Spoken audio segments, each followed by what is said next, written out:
Now that my video series is over 8,200 views, certified by Google, you know, and I'm working up, I've done previous videos of the kind of food I eat, you know, and you should be as fat as me. Actually, I'm a fairly large person.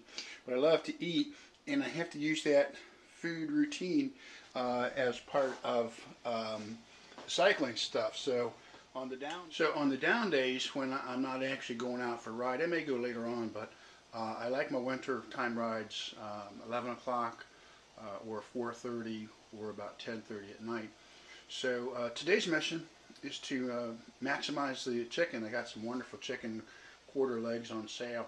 And, you know, I ate all the chicken that I could, got a whole lot of chicken meat off of them, and I thought, you know what, there's too many natural nutrients in the bones. So I'm making chicken soup. You know, in our culture, a lot of times we don't really think that the men are the cooks until we recognize that misconception and preconception that you know, you go on TV and you watch all kinds of fancy guys cooking and they're chefs. So I have a little bit of cooking experience professionally and cooking classes at university and stuff. But the person who taught me to cook the most was a friend of mine from Haiti, Joe Paul. And Joe was a food producer at Polaner, P-O-L-A-N-E-R, from West Orange, New Jersey. And they make Polaner all fruit. So Joe's specialty was cooking fruit for jellies and stuff, natural food. Joe taught me things that he learned in Haiti as a youngster from his family about how to get food flavoroids to come across the food, the fat, the structure of the lipids, that kind of stuff. And ever since then, I've used a lot of Joe's concepts. And what he did is he at the food factory where we worked, he was the professional blender for the real touchy kind of stuff that became jelly fillings, where they were like making pseudo jellies. And because he knew how to actually blend real fruit, so anyway, what I do here, that's the chicken that I've minced up. This is going to be heavy into the vegetables. That's going to help me. Those porous vegetables will absorb the chicken flavoroids. I've got noodles, that's going to absorb them, and I'm going to go ahead and pull out the bones and make some chicken soup.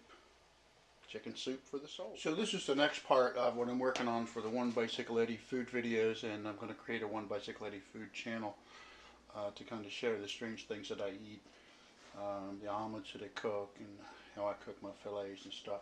All designed from my experience in the food and beverage industry, and also industrial food preparation in a factory as a food producer for 3 years. So due to all the bones and everything, which is, you know, got a lot of flavoroids in them, when this pile of bones cools down, I'm going to pick it off some more. You can see I use a colander to strain it. There's the chopped chicken meat. I've used half that plate. I'm going to save the rest of that for sandwiches, or should I determine as I cook it that it needs a little more chicken meat in it. But again, you can see from all the vegetables floating there. So now I'm going to keep this on low, probably for about 40 minutes, to kind of get some of the vegetables to mush. Cut to different sizes so that the carrots will mush down, but of course the corn, there's green beans in there. You can see a couple across the top, and noodles. So looking good. So continuing with my chicken soup, that's the first batch of deboned chicken innards and stuff that I threw in there. And then I've got this where I've gone through these again, deboned them by hand, because a lot of this stuff is where all the best oils and juices and greases are.